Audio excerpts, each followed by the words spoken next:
was once a little girl who lived in a village on the edge of the woods.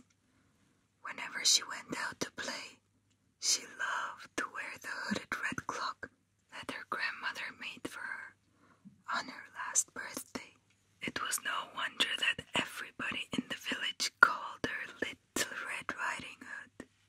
One day her mother said to her, "I hear that Grandma's been unwell, so I've made her fruit cake.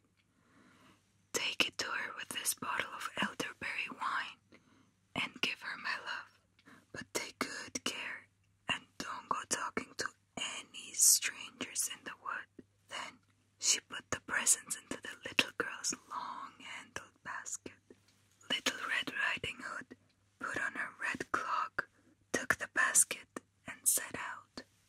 Her grandma lived on the other side of the big wood, all by herself. On the path in the middle of the wood, Little Red Riding Hood met a big wolf, a wicked, hungry wolf. He wanted to gobble her up here and there, but he dare not, because there were some woodcutters working far, far away.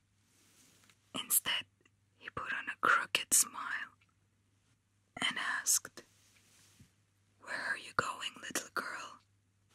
Little Red Riding Hood, who had forgotten that she should never talk to strange wolves, told him, "I'm going to see Grandma, who lives by the bridge in the next village, to give her this cake and a bottle of wine."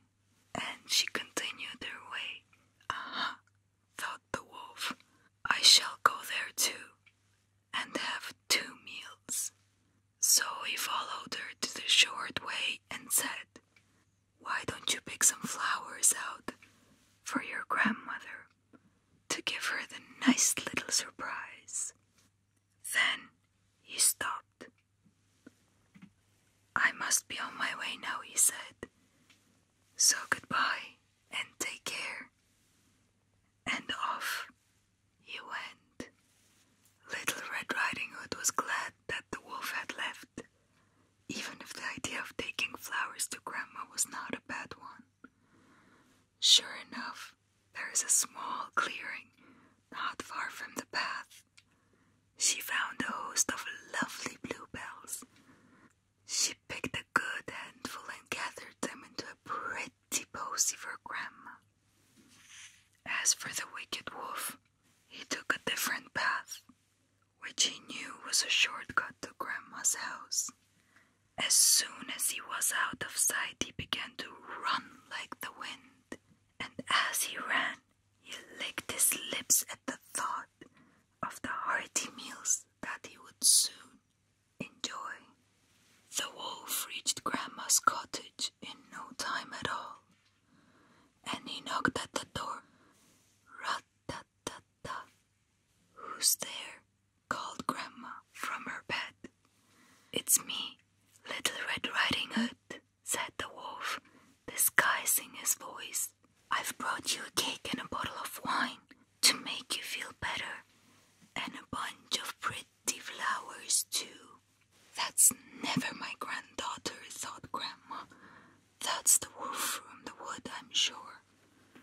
But out loud she said, "Just a minute, my dear, while I make myself look presentable." With that, she left the bed. She hid herself in the broom cupboard and then called out, "You can come in now."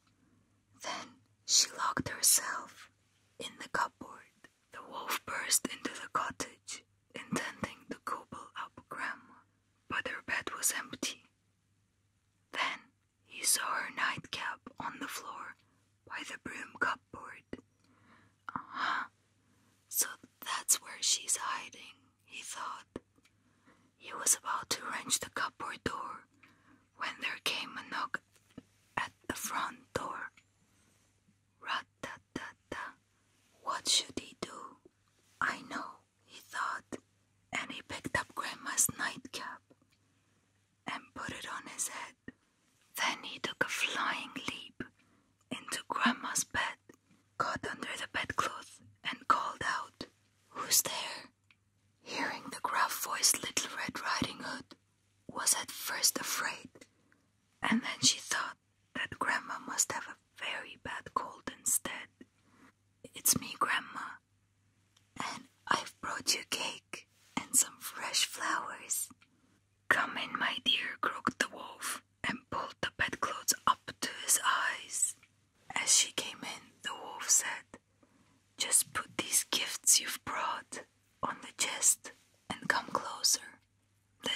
Red Riding Hood did as she was told and went closer.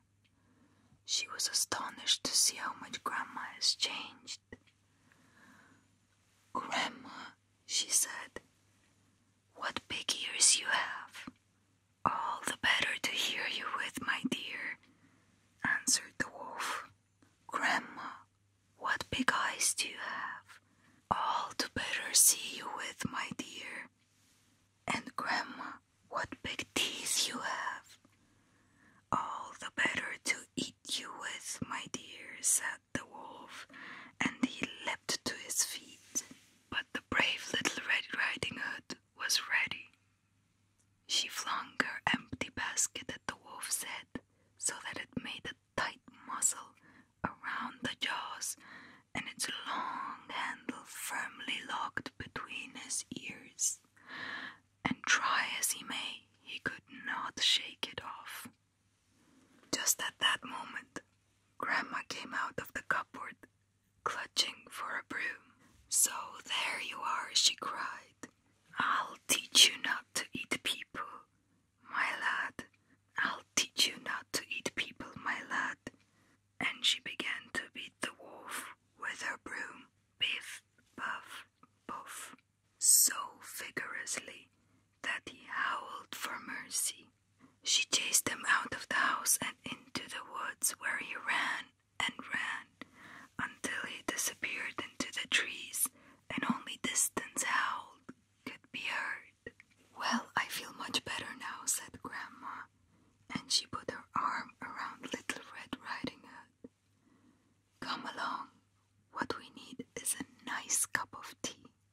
Once they had settled in the kitchen, Grandma said, "Don't forget, my dear, that in future you must never stop and talk to strangers." "I shall remember," promised Little Red Riding Hood. "But Grandma, don't you forget that we have Mom's fruitcake for tea." As for the wolf, he will certainly remember to keep away from Grandma's biff-baff broom in future, and from that clever Little Red Riding Hood far, far away.